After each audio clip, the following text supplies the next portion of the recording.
ये हॉस्पिटल सौराष्ट्र में स्वास्थ्य सेवाओं को और बेहतर बनाने में मदद करेगा।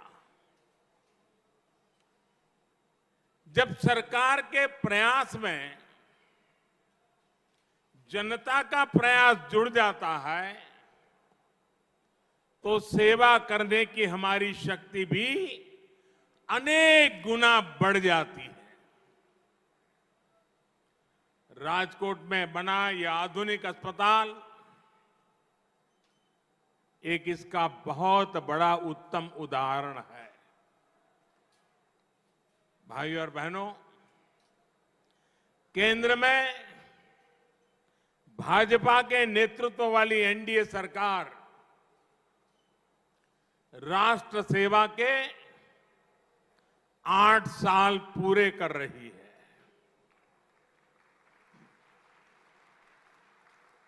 आठ वर्ष पहला તમે બધા મને વિદાય આપી હતી,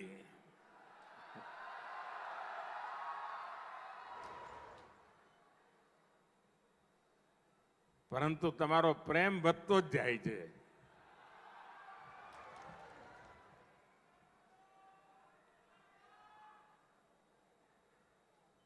आज जब गुजरात की धरती पर आया हूं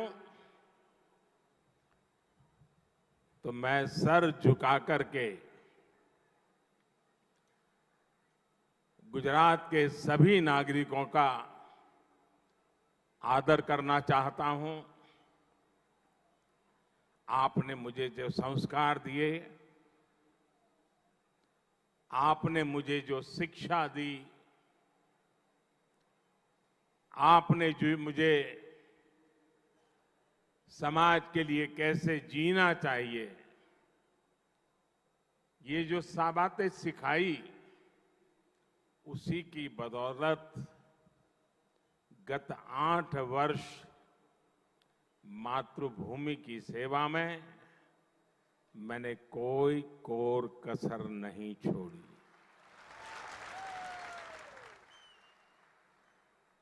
ये आप ही के संस्कार है, इस मिट्टी के संस्कार है। पूज्य बापू और सरदार वल्लभ भाई पटेल की इस पवित्र धरती के संस्कार है कि 8 साल में गलती से भी ऐसा कुछ नहीं होने दिया है, न ऐसा कुछ किया है जिसके कारण आपको या देश के किसी नागरिक को अपना सर झुकाना पड़े।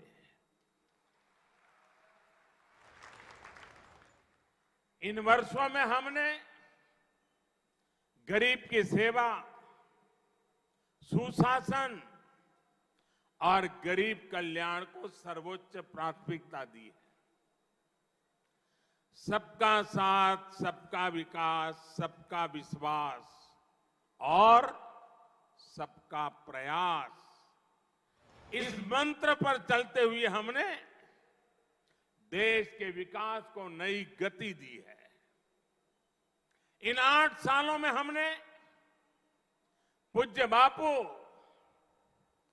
और सरदार पटेल के सपनों का भारत बनाने के लिए ईमानदार प्रयास किए हैं। पूज्य बापू एक ऐसा भारत चाहते थे जो हर गरीब, दलित, वंचित, पीड़ित, हमारे आदिवासी भाई बहन, हमारी माताएं बहनें, उन सबको सशक्त करे। जहां स्वच्छता और स्वास्थ्य जीवन पद्धति का हिस्सा बने, जिसका अर्थतंत्र स्वदेशी समाधानों से समर्थ हो। साथियों, 3 करोड़ से अधिक गरीबों को पक्के घर, 10 करोड़ से अधिक परिवारों को खुले में शौच से मुक्ति, 9 करोड़ से अधिक गरीब बहनों को धुएं से मुक्ति, 2.5 करोड़ से अधिक गरीब परिवारों को बिजली कनेक्शन, 6 करोड़ से अधिक परिवारों को नल से जल, 50 करोड़ से अधिक भारतीयों को 5 लाख रुपए तक मुफ्त इलाज की सुविधा। ये सिर्फ आंकड़े नहीं है मेरे भाइयों बहनों, ये सिर्फ आंकड़े नहीं है, बल्कि गरीब की गरिमा सुनिश्चित करने के हमारे कमिटमेंट के ये प्रमाण है, प्रमाण साथियों। भाइयों और बहनों, गरीबों की सरकार होती है तो कैसे उसकी सेवा करती है, कैसे उसे सशक्त करने के लिए काम करती है, ये आज पूरा देश देख रहा है। 100 साल के सबसे बड़े संकट काल में, कोरोना महामारी के इस समय में भी देश ने ये लगातार अनुभव किया है। महामारी शुरू हुई तो गरीब के सामने खाने पीने की समस्या हुई तो हमने देश के अन्न के भंडार देशवासियों के लिए खोल दिए।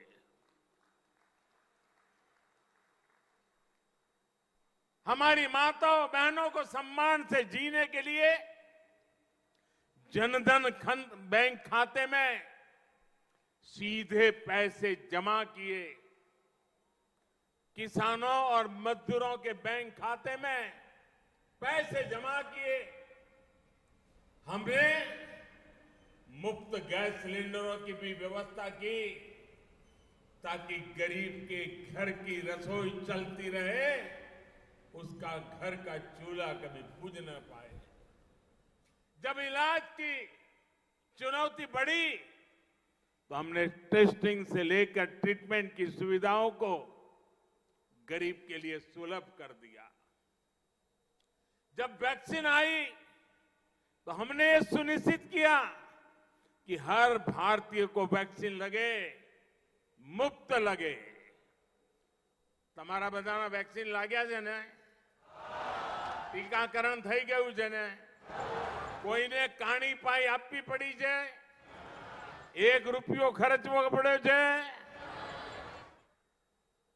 भाइयों बहनों, एक तरफ कोरोना का ये विकट समय, वैश्विक महामारी, और आजकल तो आप देख रहे हैं युद्ध भी चल रहा है।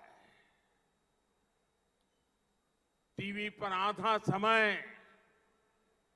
युद्ध की खबरें हर किसी को चिंतित करती है। इन परिस्थितियों में भी हमने निरंतर प्रयास किया कि हमारे गरीब भाई बहन को, हमारे मिडिल क्लास को, मध्यम वर्ग के भाई बहनों को मुश्किल का सामना करना न पड़े। अब हमारी सरकार सुविधाओं को 100% नागरिकों तक पहुंचाने के लिए अभियान चला रही है। जो जिस बात का हकदार है उसे उसका हक मिलना चाहिए। जब हर नागरिक तक सुविधाएं पहुंचने का लक्ष्य होता है तो भेदभाव भी खत्म होता है, भ्रष्टाचार की गुंजाइश भी नहीं रहती, न भाई भतीजावाद रहता है, न जात पात का भेद रहता है। इसलिए हमारी सरकार मूलभूत सुविधाओं से जुड़ी योजनाओं को सैचुरेशन तक, 100% तक पहुंचाने में जी जान से जुटी हुई है। राज्य सरकारों को भी हम लगातार इस काम के लिए प्रेरित कर रहे हैं, सहायता कर रहे हैं। हमारा ये प्रयास देश के गरीब को, देश के मध्यम वर्ग को